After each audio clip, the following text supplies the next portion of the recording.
This is the Tango Alpha Lima podcast. They call me crazy cause I'm facing all my giants. They try to scare me into thinking I can fight it. They tell me I should never even think of trying. But that's just me, I'm gonna live out in defiance.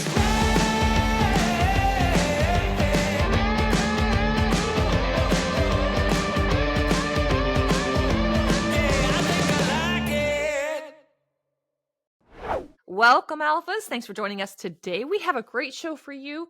We're joined by the interventional cardiologist, Dr. Columbus D. Batiste. He has served as assistant clinical professor and the regional chief of cardiology for the Southern California Permanente Medical Group. He also spent 6 years working at the VA Medical Center. Dr. Batiste's book, Selfish, A Cardiologist's Guide to Healing a Broken Heart, came out last year. And we're going to talk to him about all of that and more, including his unique approach to cardiology. But before that, Adam, what do you know? Well, it's official. Let's all eat right day. It's No. Yes. February 25th. You better eat right. Marks the birthday of Adele Davis. Who is she? Well, she's a famous nutritionist, author, and game changer in the nutrition movement through the 1900s. Joe, I bet you didn't know there was a nutrition movement throughout the 1900s. I wasn't there. But I know that you people were there in the 1900s. Oh yeah, okay. She famously said, "Eat breakfast like a king, lunch like a prince, and dinner like a pauper." Why would she say those things? I don't know, because she's a woman. You think she would go more of the female route, like breakfast like a queen, but I don't know. I mean, maybe back in the 1900s, though. Route was there. I didn't know where you were going to go with that. Maybe back in the 1900s, king was like actor. You know, it meant the same thing whether you were male or female. You know, that was a long time ago. What did breakfast look like in the 1900s? Was it like a boiled egg in one of those little boiled egg holders like they have in England? You know, where you crack the top? Crack it open. Oh, you have like an make me a boiled egg. Snack, like something that leaves you hungry. She's saying eat a bunch in the morning, and then go around begging people for food at dinner time. You know, to be fair, Adele, this is how I eat. I prefer to eat a big breakfast, a moderate lunch, Irish, and a very light dinner. There used to be a time where I had that kind of flipped around, but reason. Oh, I'm sorry. Go ahead. No. I mean, anymore, the older I get, the longer things tend to hang out on my hips, and so I don't need as many calories anymore.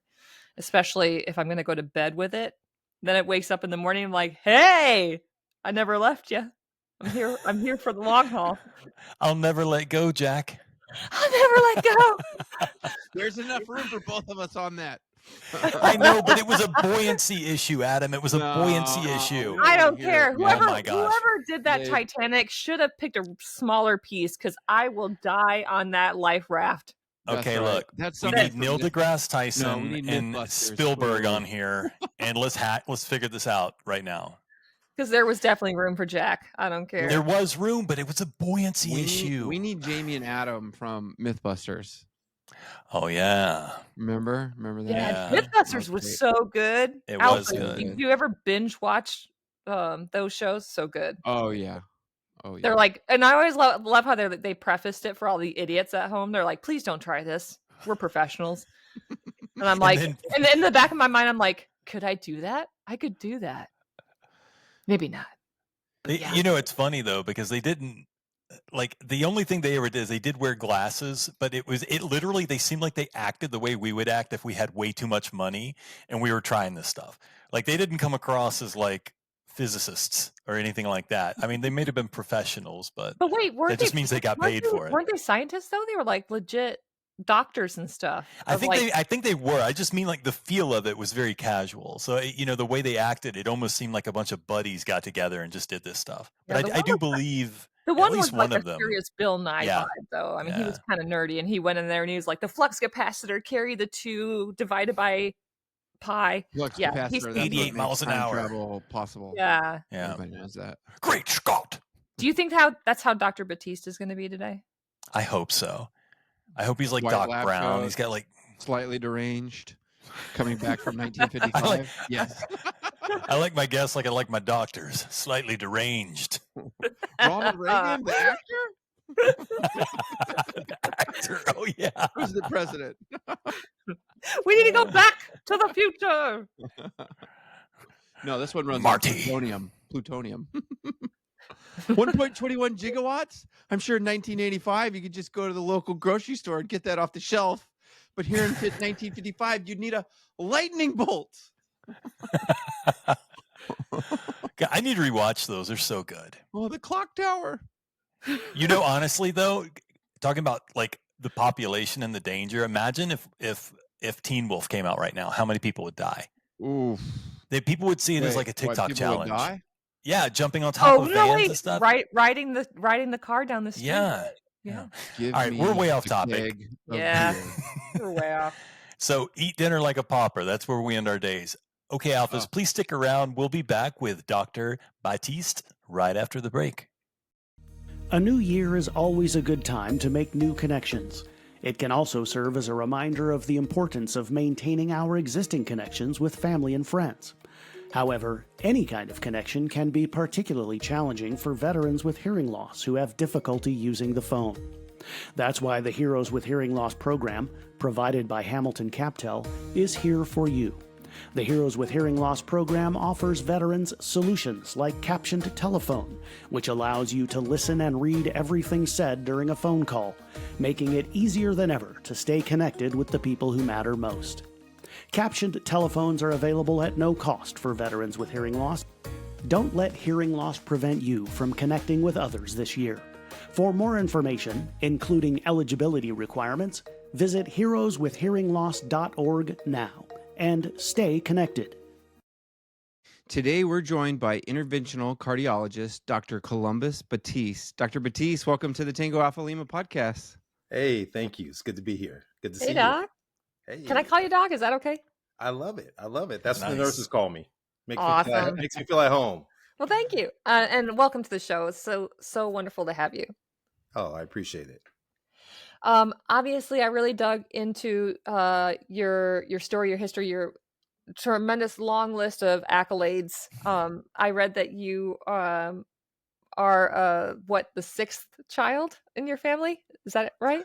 That is correct. I am what I like to characterize as the pleasant surprise. Okay. Were you the last of the surprises, or I was the last. I was probably the only surprise, but that's okay. I'm gonna take okay? it. Nice. I love to start the show and let the alphas know a little bit about our guests, but I'd like to hear it from your own words.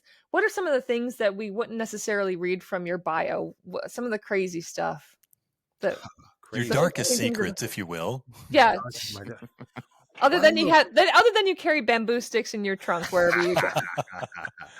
I will tell you that I am an avid Dallas Cowboys fan. That Woo! may be Go easy. Cowboys! It's a Yes. rough life. Oh no, come on now. It's America's team now. I am a staunch Los Angeles Lakers fan as well. Okay.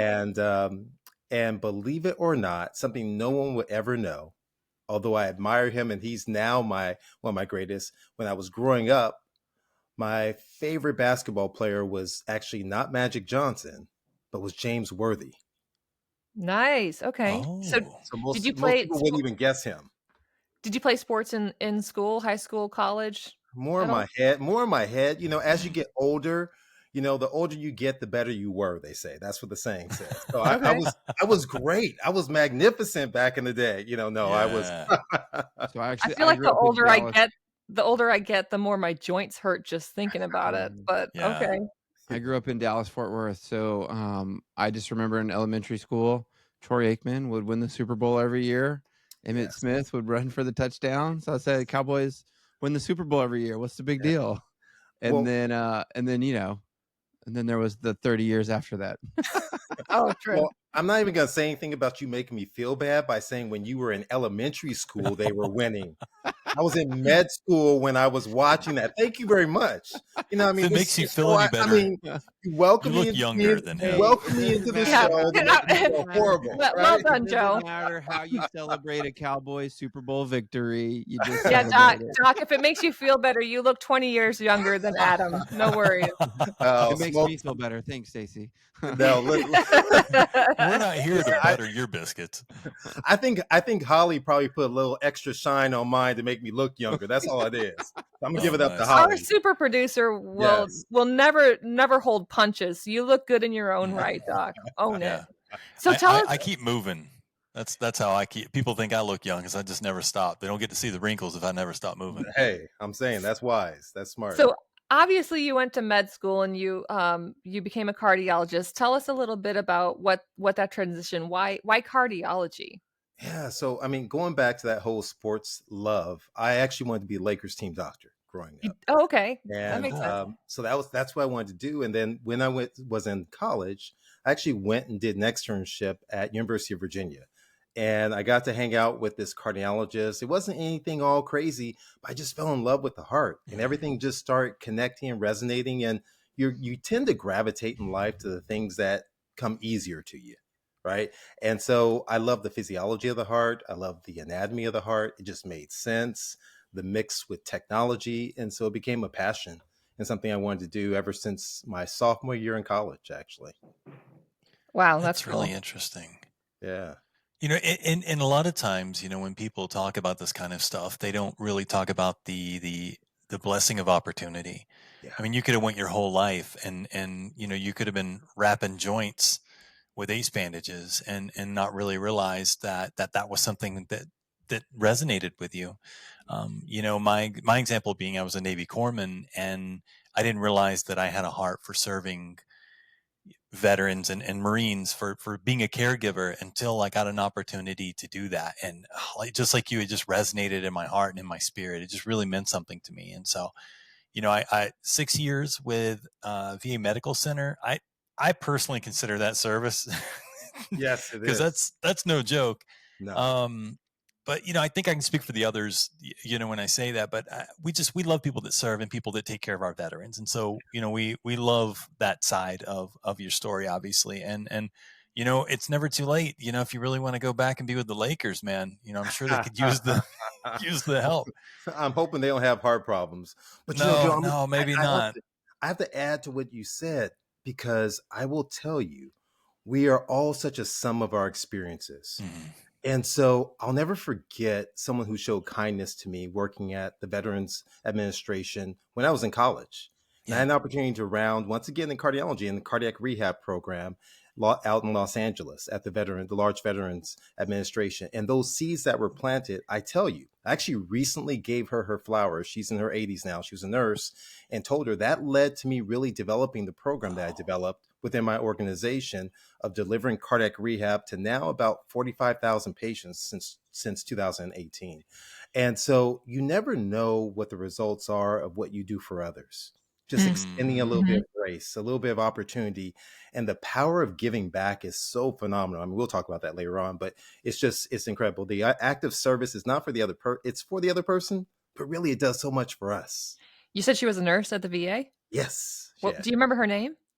Yeah, of course. Yeah, well, I called her Mimi. I'm trying to think of what her real name was. Or her first. It was like almost like a nickname for her. And it's I had nicknames, but I can't repeat them.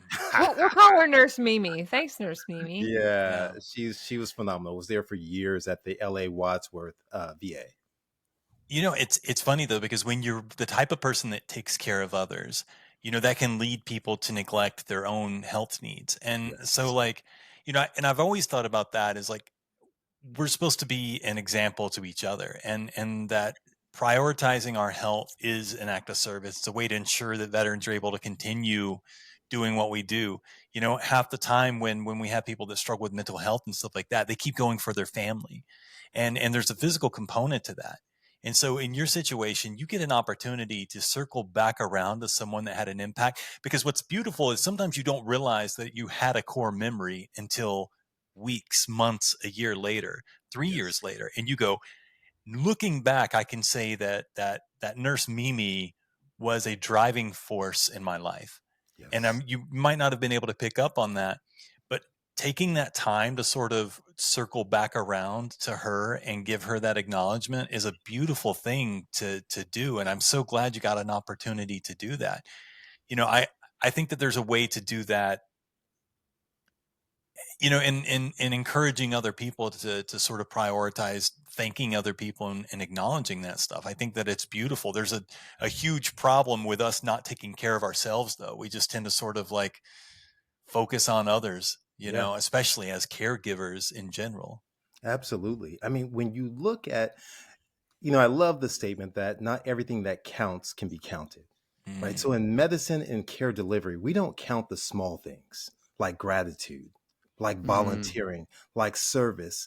And those are just words that may resonate, that linger out there, but they have such profound impact on our body, on our cardiovascular system, yeah. our immune system, our inflammatory system, that when we express gratitude, what begins to take shape in our minds and our bodies and transforming our mind is nothing short of miraculous. So, I mean, we think as parents that, hey, I teach my kid to say thank you.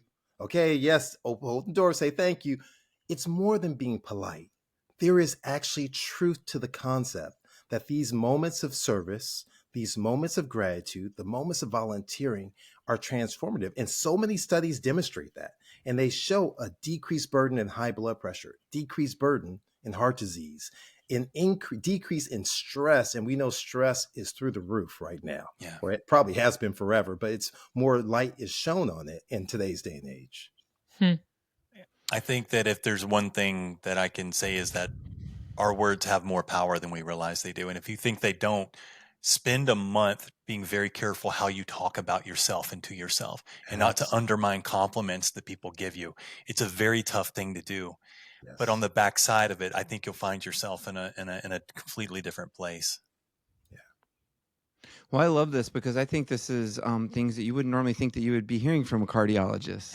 And so I hear that there's a conventional, Western practice that was developed and cultivated, but then, something has emerged and changed along the way for you to understand and exist like this. And look, just looking at the statistics, right? So according to the CDC in 2022, 702,880 people died from heart disease, and that's one death every 33 seconds.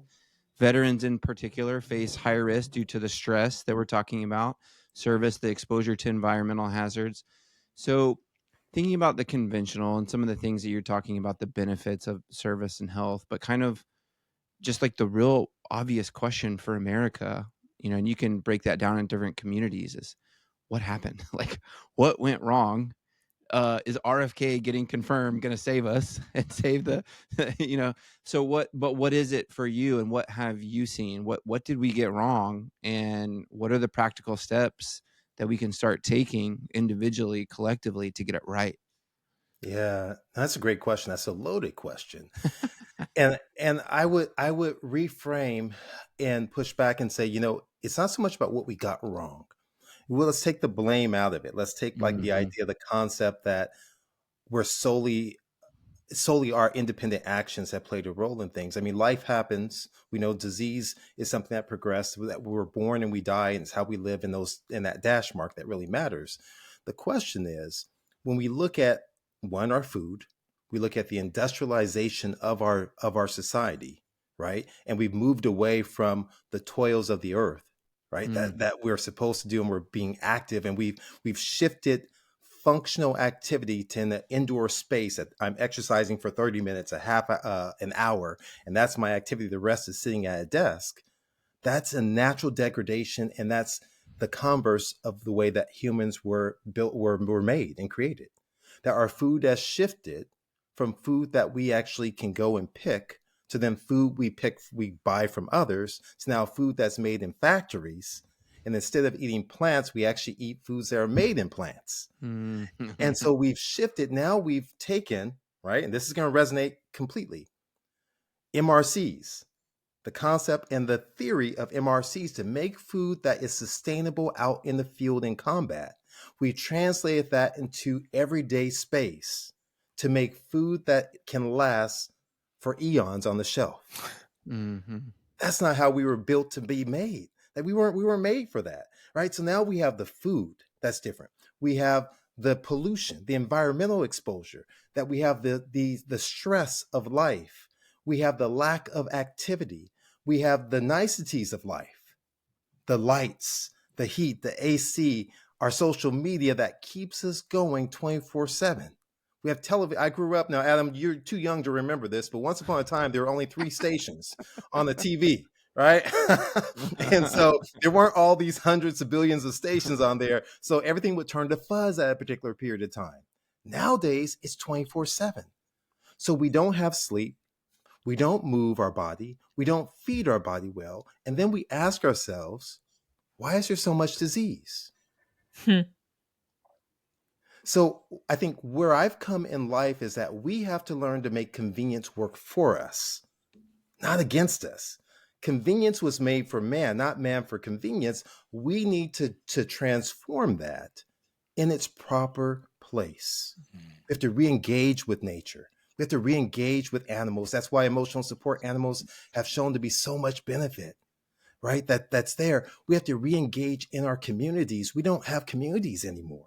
In my own neighborhood, I'm biggest to blame. I'm up early, I leave late, I come in, garage door goes up, it goes down, I'm in my house.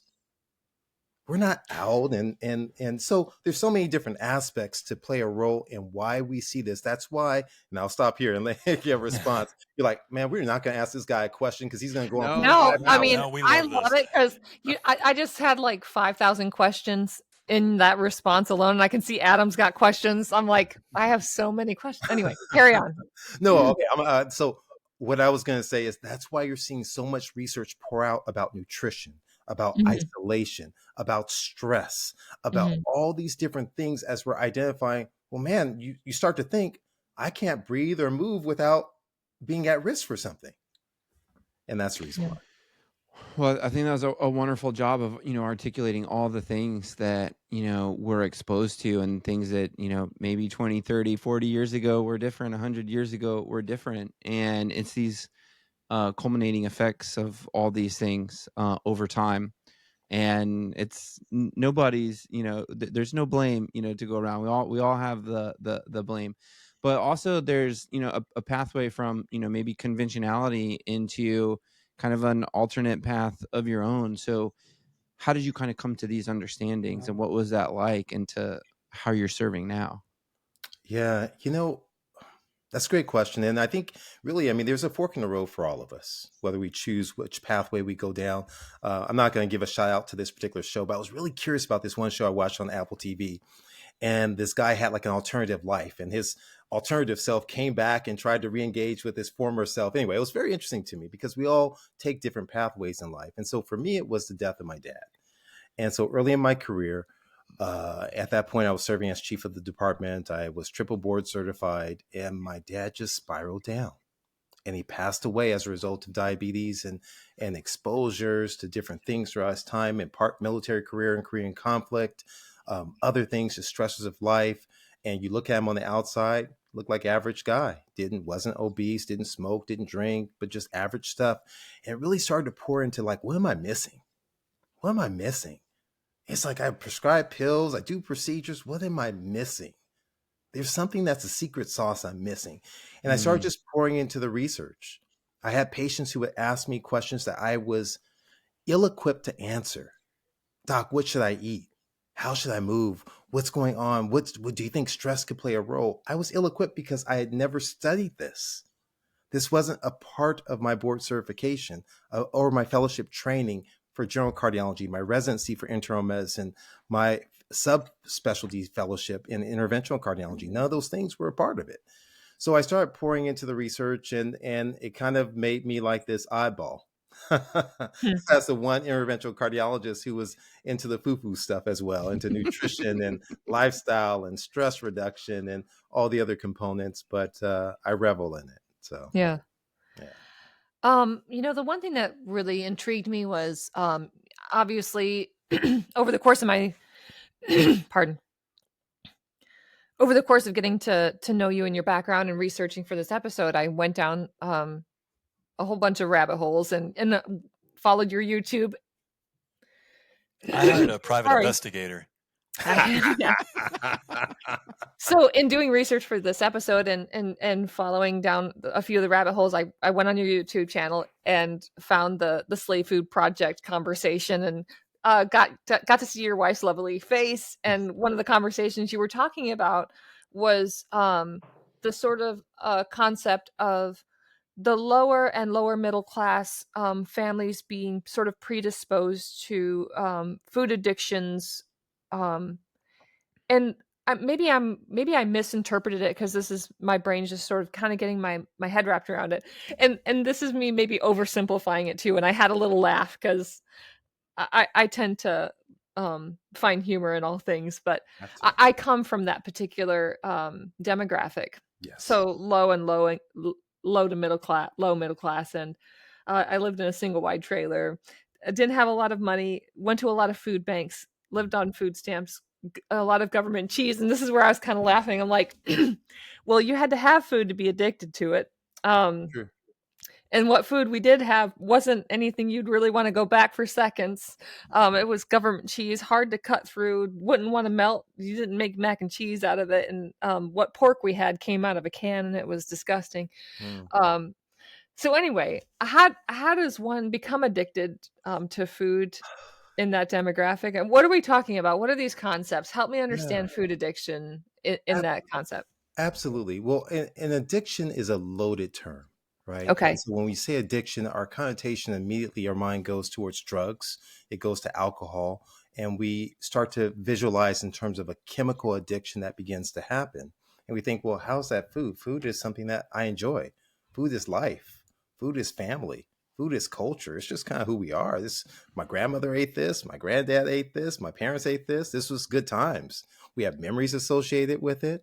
And so you start to look at the psychological relationship with food, of the memories, the emotions that are tied to it, of the feelings of warmth and comfort that come and resonate. When I think of my dad, I think about an ice cream shop we would go and visit.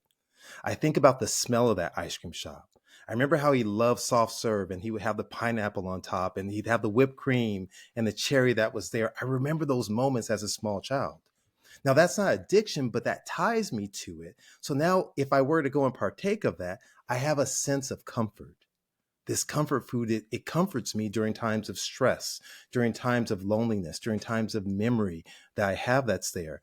Now you mirror that with the fact that the food has now moved, as we talked about earlier, and it's moved from the home where you prepare it. If you want to make a cake and cookies, you're actually whipping out the flour. You may not be grinding it, but you're taking the flour, you're doing all the stuff, making the cake or whatever it is. And now you go into a place where they make this in the factory for candy bars. They make the sodas, they make the chips, and that the food is actually tested in order to try and figure out, are people going to like it?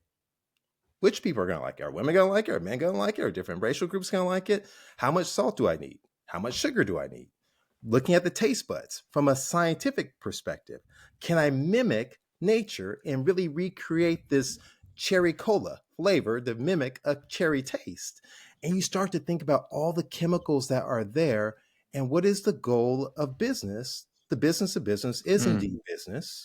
Is that similar to like, I'm sorry, is that similar to like the spicy Doritos movie they made recently? Was that on Netflix or whatever? Have you seen that? I haven't seen that. I did read The Dorito Effect, a book called The Dorito Effect, but I have not seen that movie. That's interesting. So there's a movie on Netflix, not to give I them think a I think it was he might have been Latino American, but he was target. You know, they had. Oh, yes, I know what you're talking about. Okay, It's all like, right. They it were was like trying to spicy target a Cheetos certain or something. demographic. Yeah, they were trying, or maybe it was spicy Cheetos. They were trying to target a certain demographic.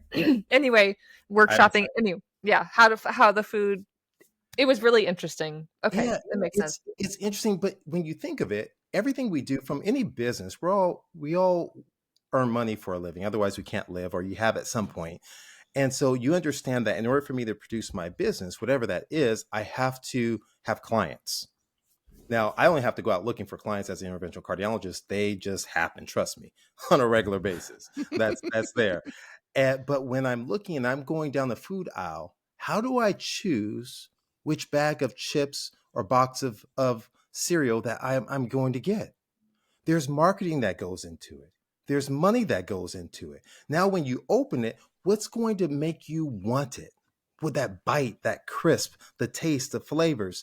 And so this is not words that are just like some sort of like strategy or just I'm blanking on the word right now, some sort of skeptic type of scenario. This is actually, there's science behind this. I first stumbled on this from Malcolm Gladwell's book and talking about a lot of the different aspects of the food science. And I started looking, and there is indeed a tremendous food science. So even if you change it from food addiction to likability, to desire, to why as a kid, when they dropped me off at the library and next to another convenience store, I always wanted to go in and spend my allowance on a particular candy that melts in your mouth, not in your hands. Right. Right. And it had a crunch factor. And it is an excellent wrapper. Yes, that's right. That's right. I like that. Look at you. You're following right there. I love it. So yeah. So I mean, why was that? Well, A Pavlovian response. Well, could be the combination of sugar, the combination of crunch, all of these different things play a role. So I think there is. I mean, I think that's the reason why that's why ultra processed foods they sell. That's why the majority of Americans are consuming ultra processed foods, and they're leading to a major issue in terms of our health, and they're keeping me gainfully employed.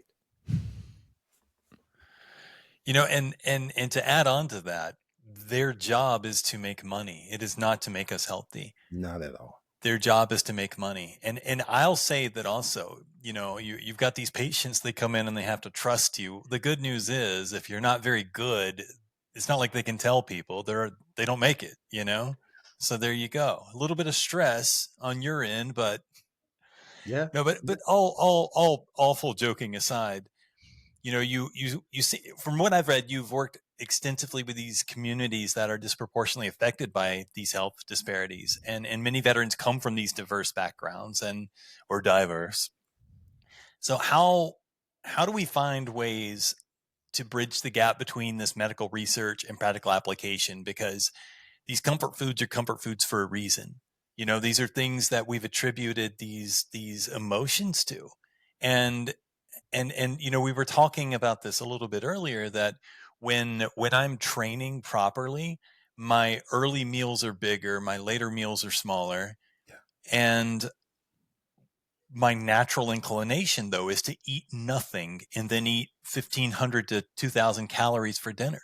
Yeah. And I don't do well when I don't eat. I gain weight when I eat less. When I'm training, I'm eating 2,200 calories a day. When I'm eating like junk like I am now and putting on a pound or two a month, I'm eating probably 1,800 calories, but I'm doing it in like a sitting and a half.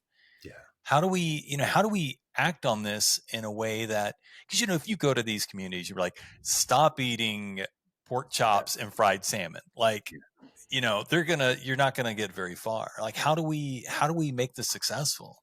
Yeah, I think what I find is, so first I have to tell you in all honesty, most of my work is it's probably not in the underserved population. It's probably the vast majority this day and age is in the middle to upper middle class that has the same constraints as the lower financially strapped class. But I do volunteer work in that class more often in those communities. That's where I tend to do things.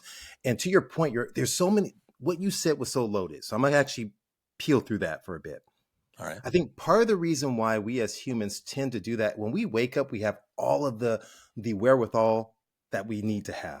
I'm going to do this, that. I'm going to be the best person ever, best husband, best spouse, best father, best worker. We start getting stressed with all the decisions we make, the burdens of the day. And all of a sudden we get worn down. We're tired. And now studies have shown that our decision making becomes compromised as our blood sugar shifts like that. We tend to desire things that we otherwise wouldn't when we're stressed like that. We tend to desire the fatty foods and sugar-rich foods in periods of time. And so that's not very uncommon. When we look at individuals in this community, that's why I say it's a perfect crucible, that when you're dealing with stress and then you're dealing with the access to this food, what's in front of me, you will eat. And studies have shown that. If I buy a bushel of apples and kale and carrots and I put it inside of the crisper, I have laying out on the counter chips and candy and everything else, what am I going to eat?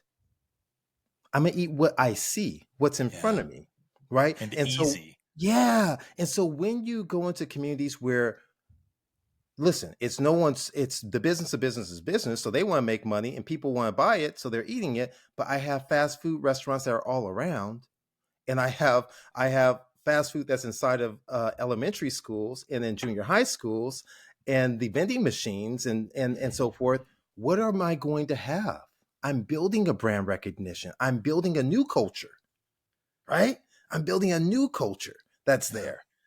And so that's what begins to happen, I believe, with it. So my approach is not to completely vilify, but my approach is to kind of say, okay, what do you like to eat? Now let's see if we can tweak that slightly and make it a little bit healthy, right? Can we make it a little bit healthier? Can we make swaps? I'll never forget, I was down in New Orleans and I was driving around. It was during this, they call it the Essence Fest. And so I was speaking on nutrition in New Orleans at this big, basic, large party, which is a no-go, right? Yeah. But that's okay. So I have this Uber driver driving me around. He's like, yeah, I checked you out, Doc. I know what you're about. And I was like, okay, so you ready to jump on board, eat healthy? He was like, nah. Literally an hour goes in. This man is not having it. I'm trying to use, he's like, oh, I have a son. He plays basketball. I was like, well, what about your son? You're not gonna feed him that. He goes, no, he can't eat that, but I'm not eating what you're talking about either. And he would not relent until finally I convinced him to swap out one of the red meat, the pork sandwiches for something that was a plant source food. And he said, okay, I'll be willing to try this burger. Right. And for me, that was a huge win. Yeah. Because if he could make a slow step in the right direction, the law of 1% gain, he may be able to, in part, begin to open the door towards other opportunities. And that's what it's about. That decreases his burden. Because here's the thing. When you look at disease, what disease that strikes mostly in Americans, and we look at our rates of disability, and we see this, we're seeing this really impact during our working years of life. Yeah. So we're seeing this between the ages of 40 to 64 or so. When we see this happen, what happens? People go on disability. They stop working. This is the earning potential. Then they have an early death. Now they're not left, the family's not left with any inheritance. Doesn't matter what color they are, what their background is. This is just what happens. Now they're strapped. My most powerful study, I'll tell you, situation was a patient of mine, and a Caucasian woman in her 40s. Now that she would be characterized as a frontline worker. She had teenage boys, had a heart attack, suffered a heart attack, and she could not make it to the appointments because she had to work during that period of time. I remember calling her, and whenever I would have thoughts about patients, something bad would happen. And I remember calling and getting her back in, and she would come in. It's like, I couldn't. She'd have another heart attack. Tried to refer her to cardiac rehab. She couldn't before she ended up passing away. And I remember, I take all those deaths. I remember every patient who's passed away under my watch, right? Almost like a coach who remembers every game he's lost, no matter how many he wins. And I remember thinking, how did I fail this woman? I failed her. Because one, she needed care delivered in a way in which I was not equipped to deliver it to her at the time she needed it, the way she needed it, within the constraints financially that were there. And that's really one of the things that led to me developing programs in a different structure of clinic and other aspects based upon that experience there. And I say that example to say is that there is stress, there is the impact of nutrition, the impact of lifestyle that impacts so many people across this country. And yes, I tend to target, like an interventional cardiologist, I target those people who are in the throes of a massive heart attack, who are the worst of the worst. But the message is for everyone, beyond a shadow of a doubt. That's huge because, I think a lot of times it's easy to look back and see what you should have done differently. But I sort of have a theory that with every big thing that happens, you've branched off into a new human being that's better and has more information than the person you were before. So I can look back at 23-year-old Joe that was in Fallujah, and it's not fair for me to take 43-year-old Joe and expect my decision making out of him. He was a kid doing the best he could.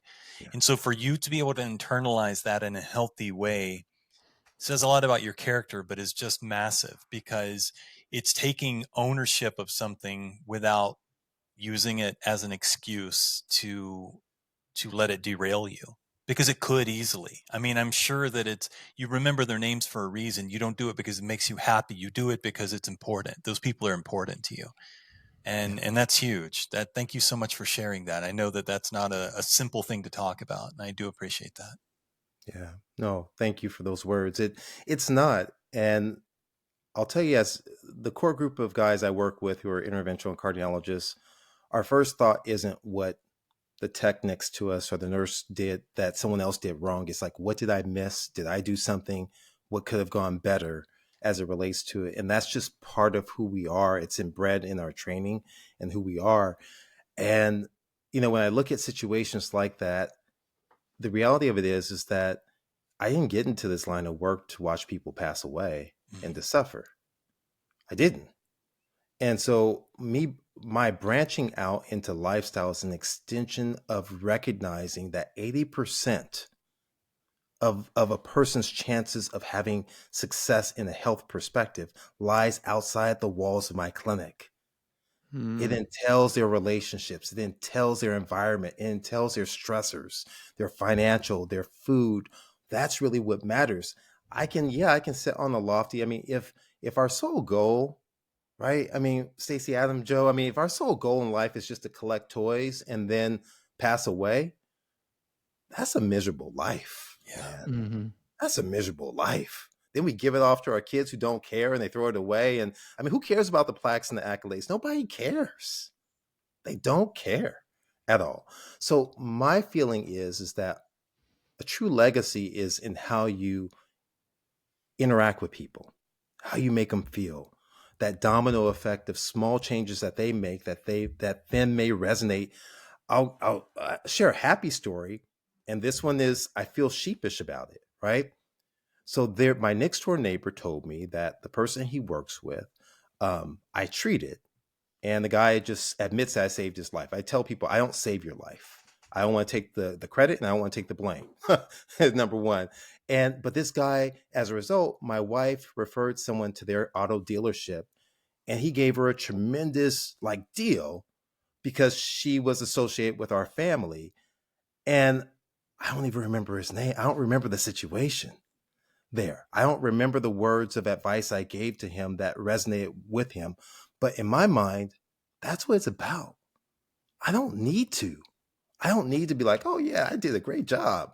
I don't need that at all. It's just my purpose is to every person, every time, but I'm human.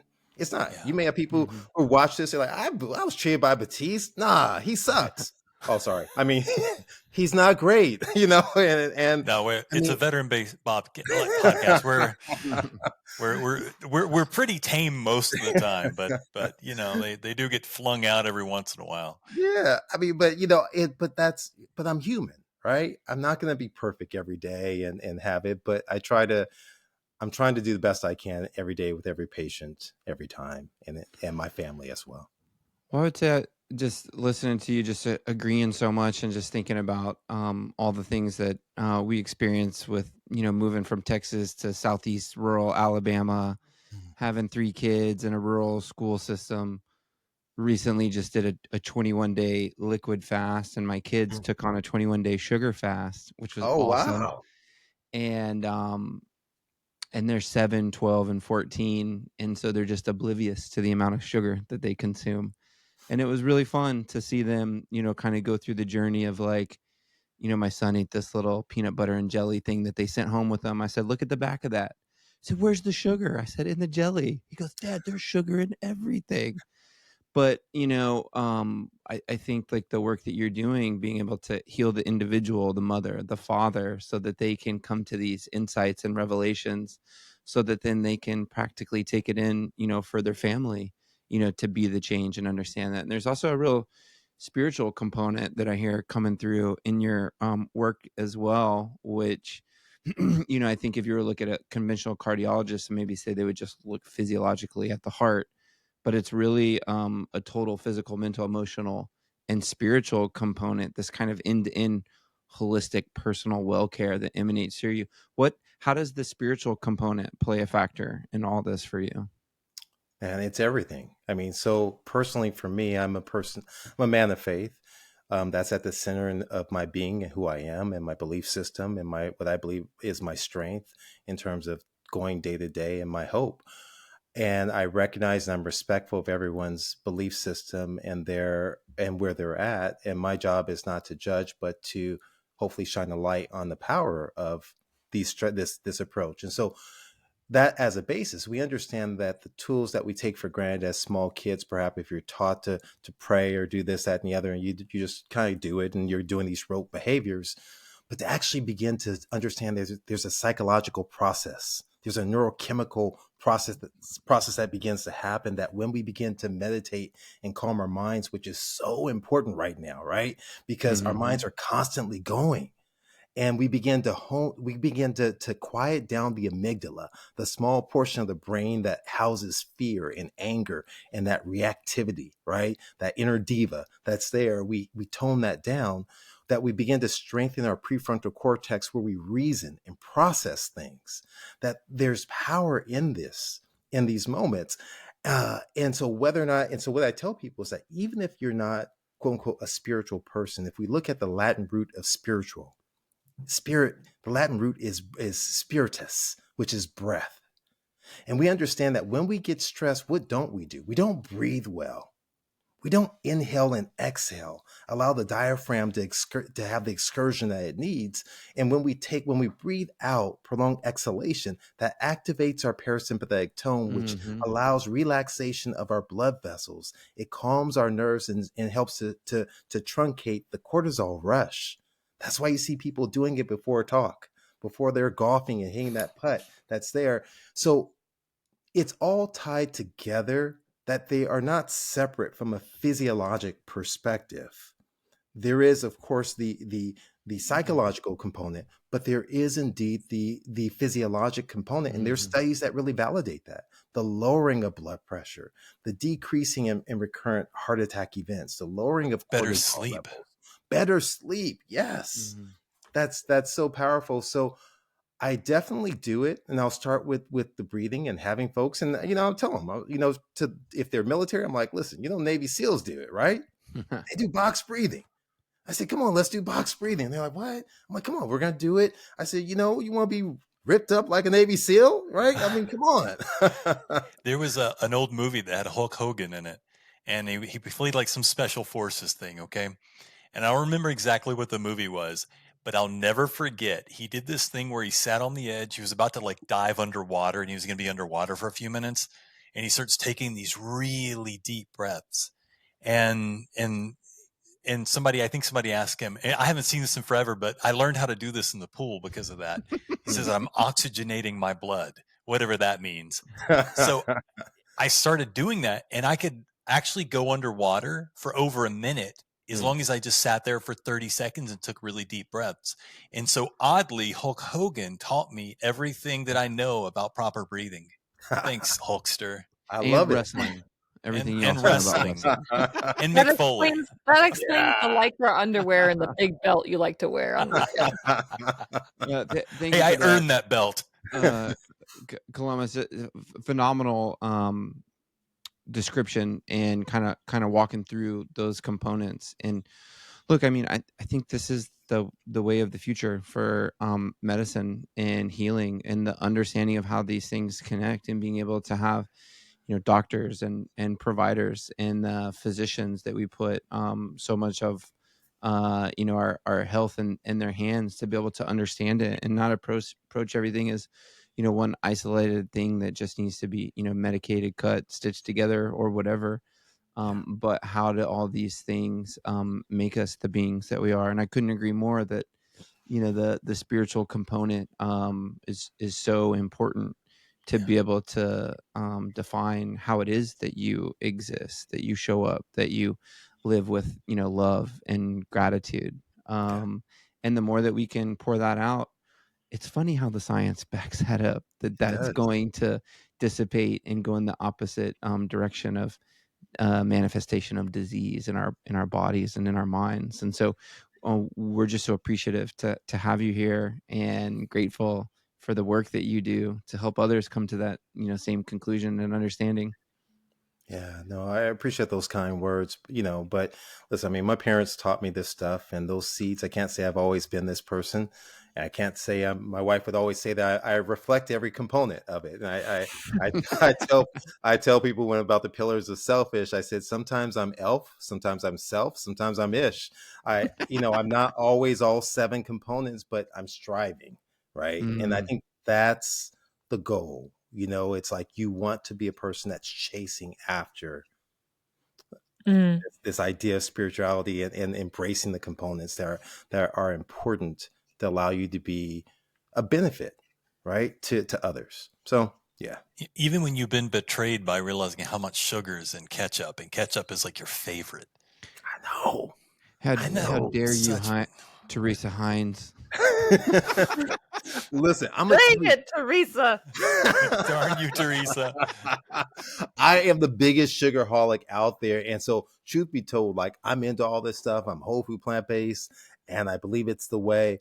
But I've been very meticulous over the past 8 weeks with everything I put in my mouth, down to measuring it. My wife is like, you're the reason why your son measures things, and I have an 18-year-old son or whatever else. But I'm measuring, I'm tracking, I'm looking at my input, and even the things that I'm eating that are healthful. I'm like, gosh, okay, I thought I was eating like 3 pounds of green leafy vegetables, but I'm not. And I thought this, that, and the other, but I start to, as my wife always says, inspect what you expect.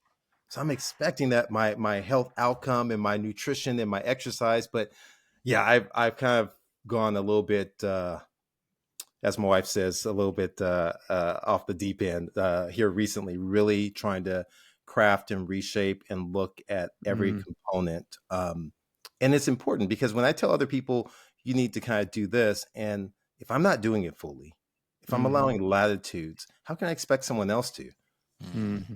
So you're human. That's good. That's good to know. Yeah, yes.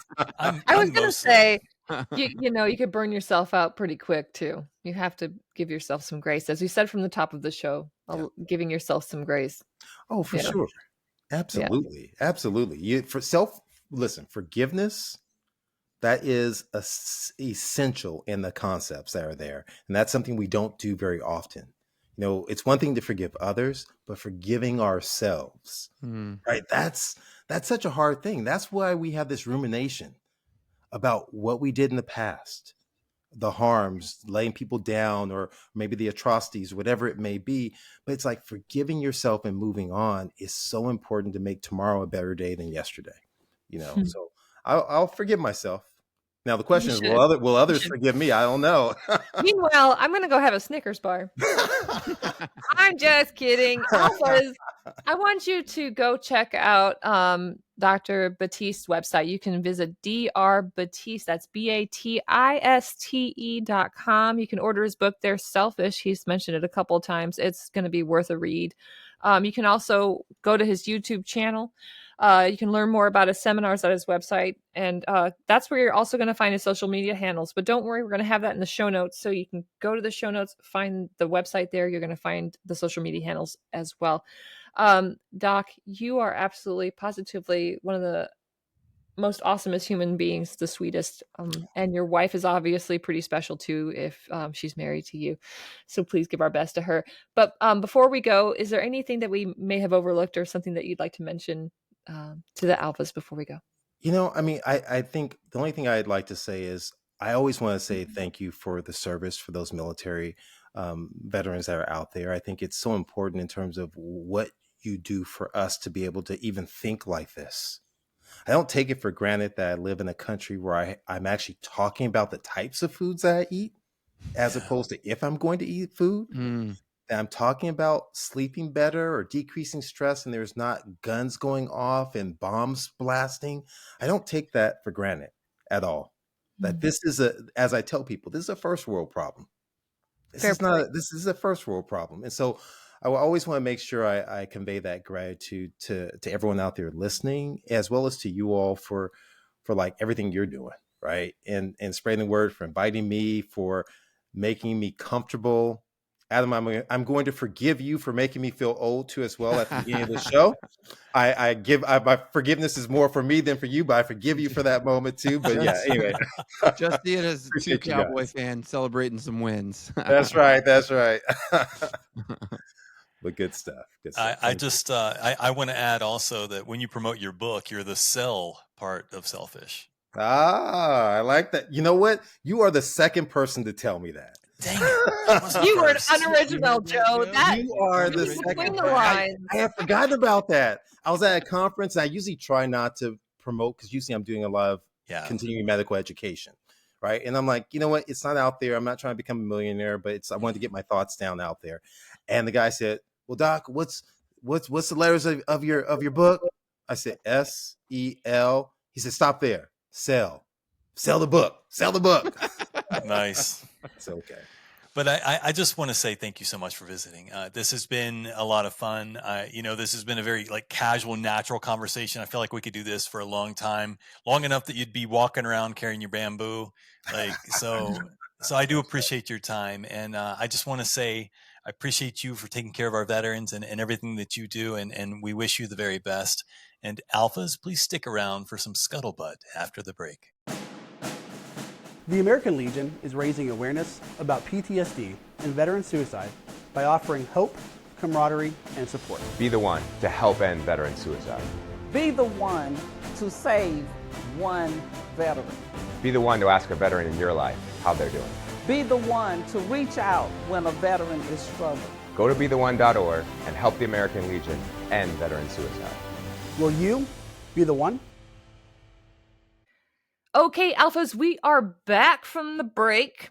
Hope you had a good one. It's now time for that scuttlebutt.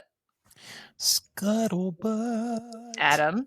Instructors at a military leadership course at the School of Advanced Military Studies based at Fort Leavenworth, Kansas, gave field grade and warrant officers a lesson in communicating complex ideas in a simple format.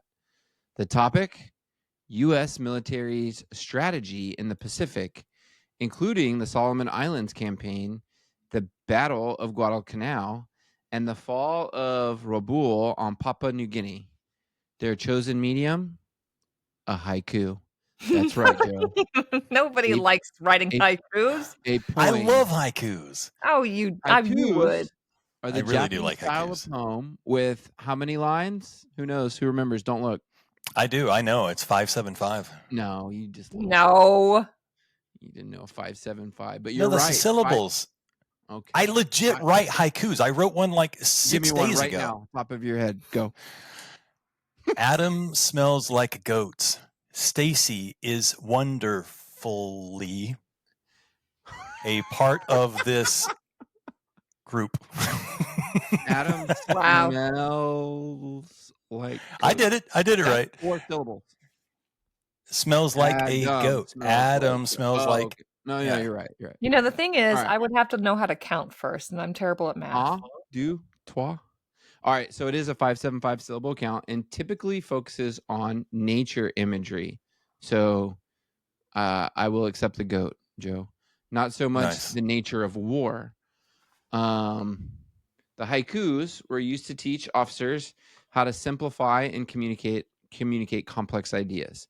The poetic exercise was designed to help students improve their creativity around problem solving and innovative thinking, as well as prepare them as future staff planners. Can you just imagine a room full of staff officers communicating only in haikus?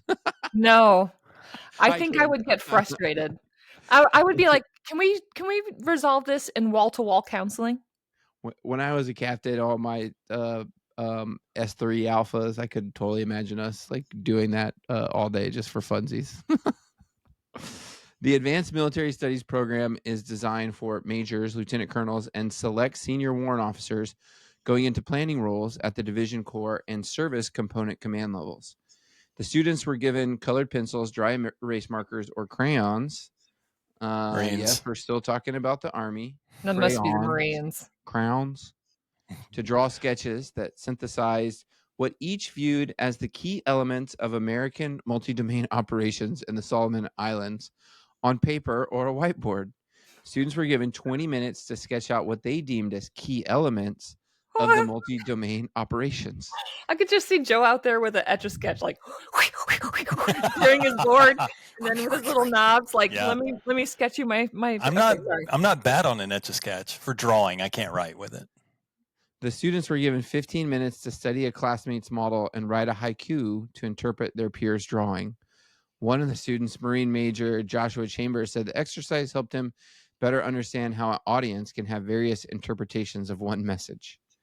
The haiku exercise was a perfect opportunity to demonstrate how the intended message may or may not always be the message received. Chambers said, how profound. Sounds like marriage. The more successful students were the ones who could better visualize other students' perspective and attempted to communicate from their point of view. In other words, apply strategic empathy. All right, so we know you're dying to hear a couple of the students' examples. So let's don't turn our backs and turtlenecks and hear the poetry corner. That's it. Oh, yeah. The snappy jazz joke. All right, you go for the first one, Joe. Within the context, joint force capabilities at decisive points. Wow. Yeah, I love how you turned on your poetry reading voice. Sure did. I love reading poetry. And in fact, I found the one that I wrote the other day, and I'll read it when we're done with this. All right. Can I do a poetry reading voice? Yes. Yeah, please do. Make it jazzy. An understanding. I was just kidding. I feel attacked. An understanding, lost and found, organized by will, across space, time, and mind. I added a word in there. There wasn't and in there. Across space, time, mind. All right, I got the last one for you. Denied access to. Find the equation to win multiplicity. You know, Adam, I like by far, Adam, best poetry haiku reader, period. Yeah, he was kind of like a mix between Christopher Walken and An understanding. And Captain lost and found, organized by will, and Captain across space, time, and mind. Alphas, you can submit your haikus to Joe at haikunation.com. No, seriously. Okay, I want to read mine though that I wrote. Write us some haikus and send them, please. We'll read them. I had a friend give me a very, very sweet compliment on my writing, and she's Russian, and so I read some of what she'd written, and I wanted to write something back to thank her for her compliment, and I wrote, "Dasha, my dear friend, a flower in digital, blossoming in prose." And that was the one that I wrote the other day. I do love haikus. I think it's a love language. Okay. I'll take your word for it. Judged for poetry. And this is why men don't brag about poetry. I'm getting beat up in here. Way to close that segment out. Here's the truth though, Joe. I don't like flowers. Never been a chocolates kind of gal. Yeah. So maybe I'm just not a poetry gal either. I'm not your run of the mill kind of gal. Mm-hmm. You know, but then again, I think that fancy haikus. Maybe I'm not a haiku chick. No, but then again, you know, it doesn't have to be poetry. I just, for me, I like artistry in general. So no, I love art. Yeah. So, but that's me. I don't. I only believe in science. It's science. Science. Hey, but I think Joe, you've got some things that I'm very interested that you're going to share with us next, which is automobile. Well, good, because whether you're a junior enlisted service member buying your first Mustang at 25% APR, baby, my friends are losers. They all got 30. They all got rate of 30%. Yeah. APR, if you have a minivan to get your kids where they need to be, you can thank Hal Sperlich. So Harold K. Hal Sperlich is widely regarded as the most influential audio executive you barely know. And I love that. I love that when there's somebody that nobody knows, but the people who know. Like, they know exactly who this guy is, but we really don't. And so that's what we're here to do today, teach you a little bit about that. So he's the most influential auto executive you barely know because he played such a critical role in developing some of the automotive industry's biggest winners. In 1960, Ford Motor Company's market research revealed the potential demand for an affordable but stylish car designed for the boomer generation. I don't think they called themselves boomers back then. And is it? I think they did. Did they? The baby boomer generation. I guess they did. Yeah. What's up, Oh, yeah, boomer? I do remember that. Yeah. Our Okay. parents were very active all at once, and kaboom. Lots of babies. Hi, Mom. Welcome home. It was a time when Americans wanted either the luxury Thunderbird or the affordable Falcon, but legendary executive Lee Iacocca took a massive... Nah, that's Iacocca, Joe. Iacocca? Lee I thought it was a... Get your Ford info right. We are a massive Ford family in this house. We have 3 Ford Mustangs in my garage. Really? Yes. Nice. What years? Yes. Okay. No, we have two Shelby Cobras and man, and a 66 fastback. Yes. Weirdly, and I know it's not 73 convertible. And you know, I'm not a Mustang guy. I was always more of a Camaro guy. Having said that, for some reason, one of my best friends growing up had a Fox body, and I know they're not by Mustang owners regarded as like the greatest Mustang, but it's just iconic. I'm sorry, the Fox body, the ones that had the little slatted windows on the back. My husband threatened. We saw your high school haircut. We know you were in the Honda Civic. In high school, I didn't have a haircut. Oh, I would have driven a Honda Civic. No, Adam, the Ford Probe. That's what he was. I couldn't afford one. So legendary executive with the Ford Probe. The Ford Probe.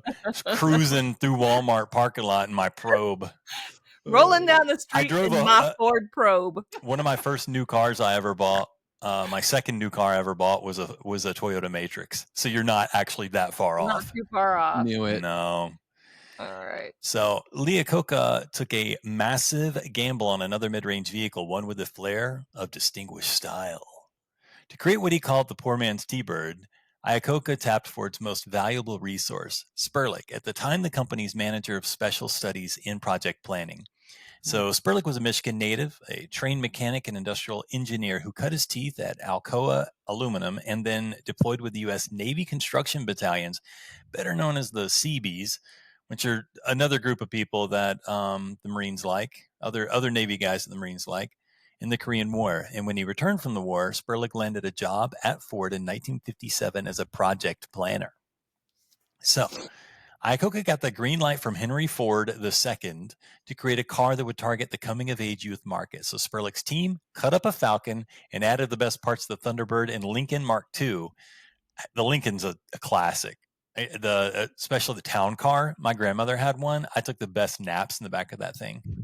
Yeah, remember when we didn't wear seatbelts and we could actually sleep up in the back window when there were long cruises? I lived dangerously. I sat on the hump. We would fold it down on trips, and me and my brothers would make pallets in the back and sleep as we would travel interstates. I sat on the hump of a Pinto for I remember for a huge part of my life.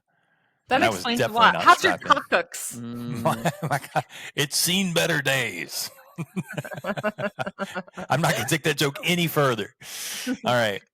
So, and to create what became the most popular and perhaps iconic classic car of all time, the Ford Mustang.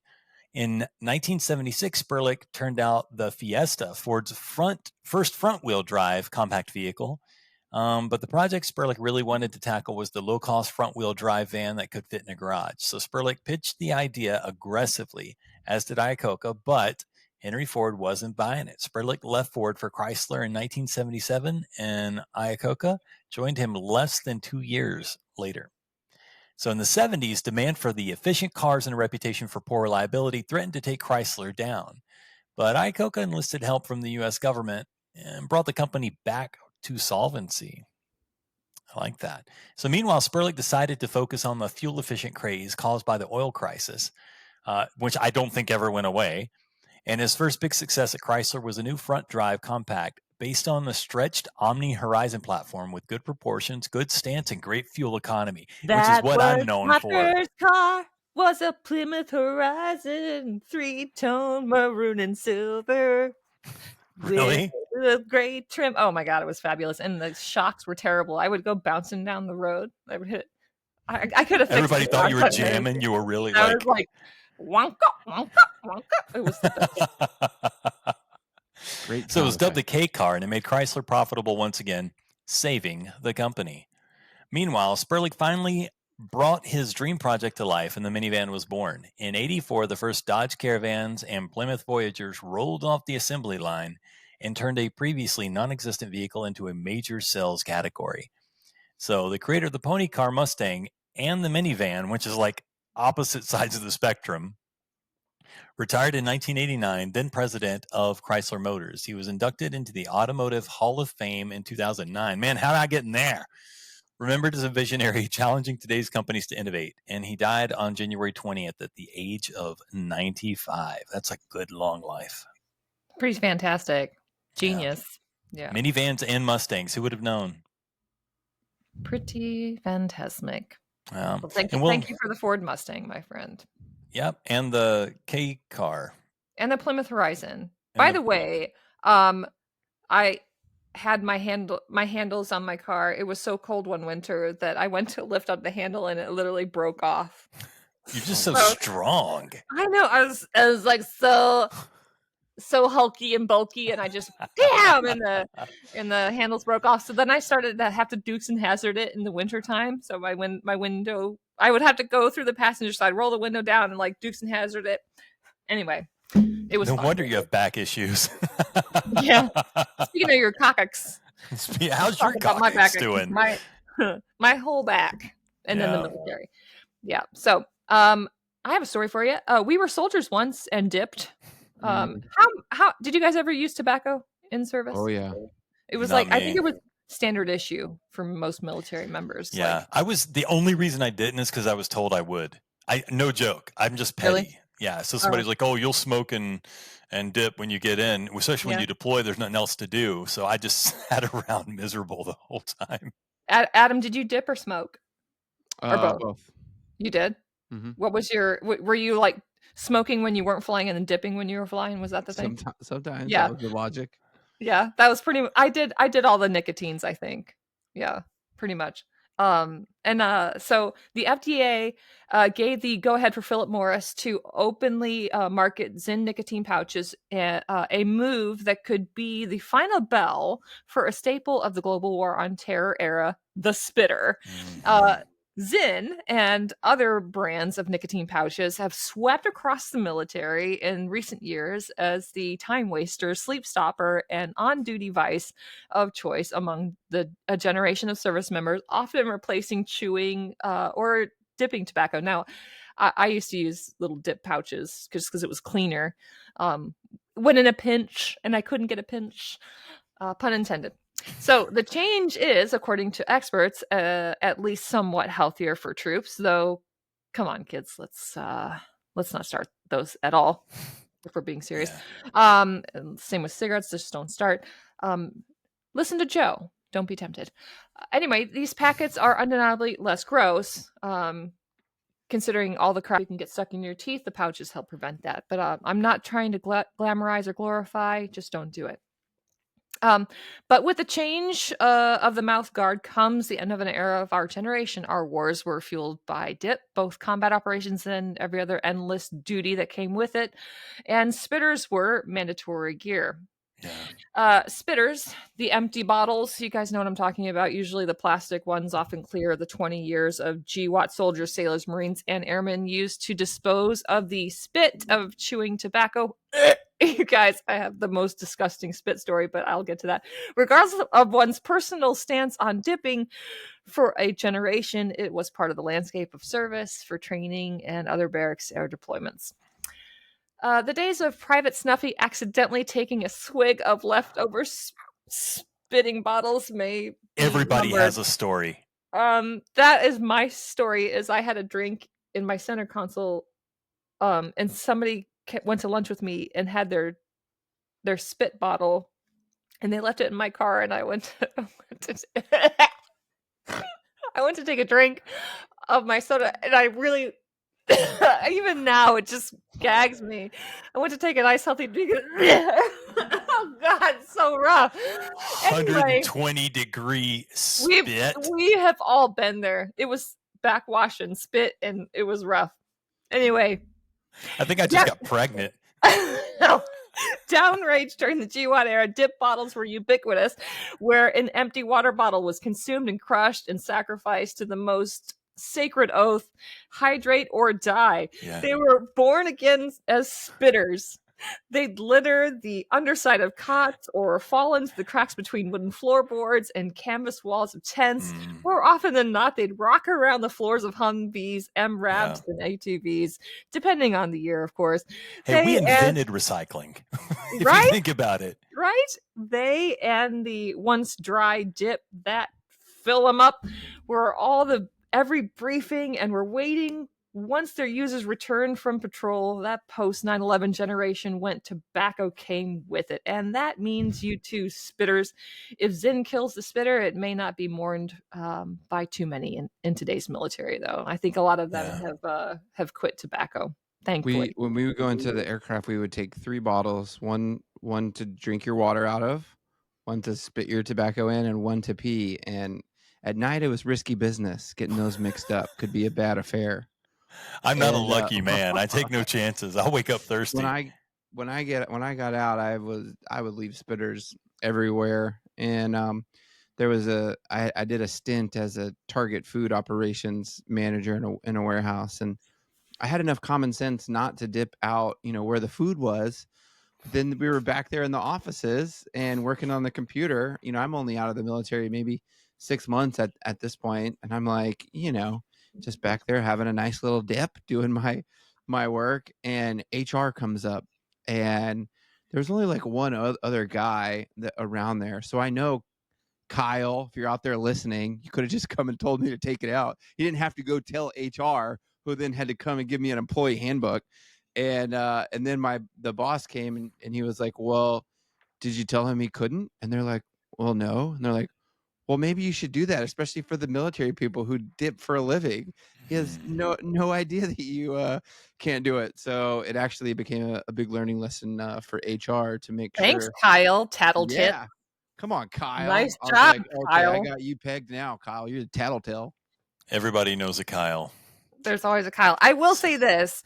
As a woman who has to relieve themselves, it's a little tricky, a lot more tricky than, with male anatomy. And so the bottles that I used were often wide-mouthed because it was easier to aim.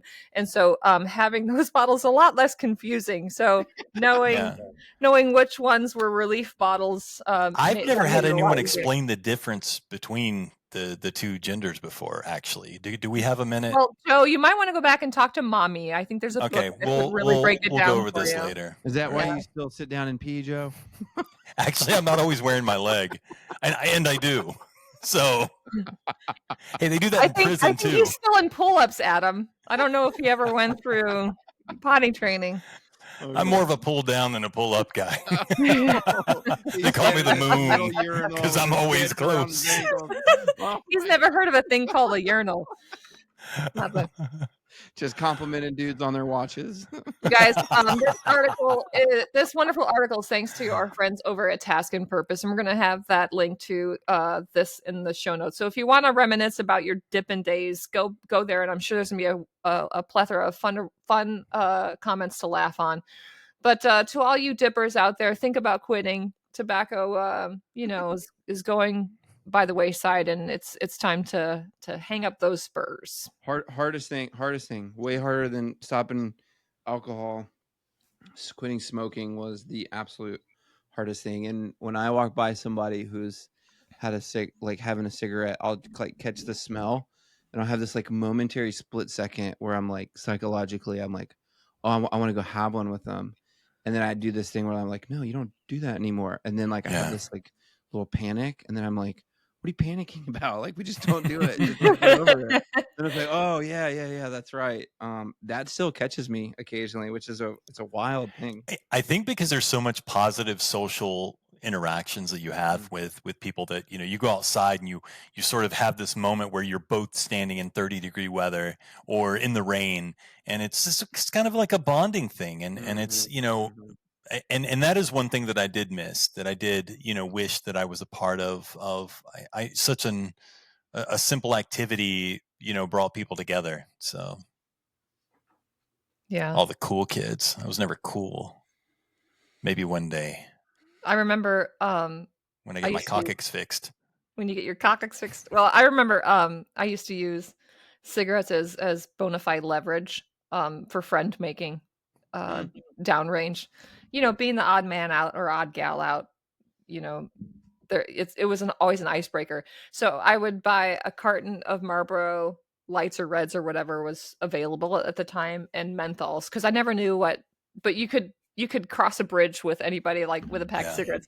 You walk in, and especially when you go out to a cop or a fob where they haven't been back to the fob in a while, and so like, hey, you got any cigarettes? Like, yeah, and you just pass them out like candy. And for us, it was drink mix, because we had to, for a while, we had to boil our water, and so like anything that could make it not taste like tepid swamp water was a good thing. But the dippers, I remember being in ROTC, and the colonel in charge of the whole region for a certain amount of hundreds of colleges would come in and visit, and we'd have this big staff meeting, and right when he started, just put a big old fat dip in, and I was like, oh, I feel like you shouldn't be able to do that. And like right when you start a meeting and you're like the primary guy, but I was like, no, like quite the opposite. Like in every situation and setting, in every places all across the land, it was appropriate to dip in the military. And I was always like, oh, this is great. It's just accepted everywhere. Thank you. There's no HR. There's only articles in the military. No, HR S1's got a big fat dip in too. Oh, yeah. And there's always some guy with a puck who's like, like packing down a puck of what is a Kodiak or whatever the brand was. Who knows? I love the 31-year-old Lance Corporal that on his uniform you can see that there's been stripes removed. Like he's went up and down in rank. There's like faded marks where he used to have sergeant and or even gunny. And he's the guy that's like lighting a cigar and running with all the 18-year-olds for some reason, somehow, with a cigar, blowing back in everyone's faces, and people are throwing up. And he's like, "You guys are pansies. No, we're dying. You're killing us." What are you supposed to do with those 5 minutes you got if you don't have a cigarette to smoke? Oh man, smoke them if you got them. I guess so. Yeah. But no, really, stop. That was the best thing. Yeah. So much better cost savings, and for me, it was like I was having trouble like breathing. I could noticeably tell like a wheeze had settled in, and I was like, it's not worth the black one. You don't want to sound like Marge's sisters. Hello, honey. Yeah. Hey, you guys, take your smoking cessation classes. It's so bad for you. I got such bad acid reflux from dipping. Oh, yeah, terrible. There are a lot of programs out there you can get at the VA and things like that. So make sure you check with your local clinics.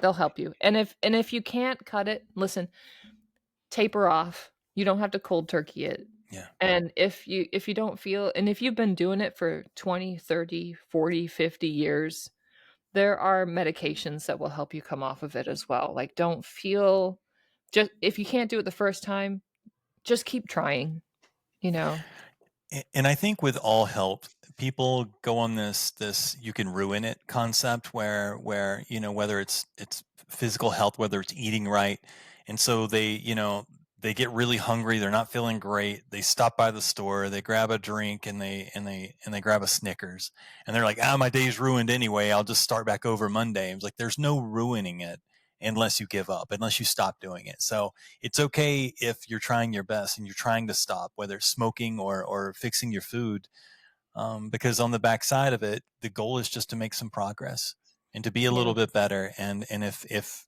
we're human and we're going to make mistakes, and every once in a while you worked really hard and you want a pizza and you feel like you've ruined everything, but you just got to start back over and be like, all right, let's do this. Let's really take this serious. So we got your back. Tango Alpha Lima, baby. All right, Alphas, We love you. Thanks for listening. You can subscribe to our podcast, our newsletter, or send us mail and guest recommendations at legion.org/Tango Alpha Lima. We'll see you next week. Bye, guys. Don't forget Bye. your haikus. Write your haiku poems.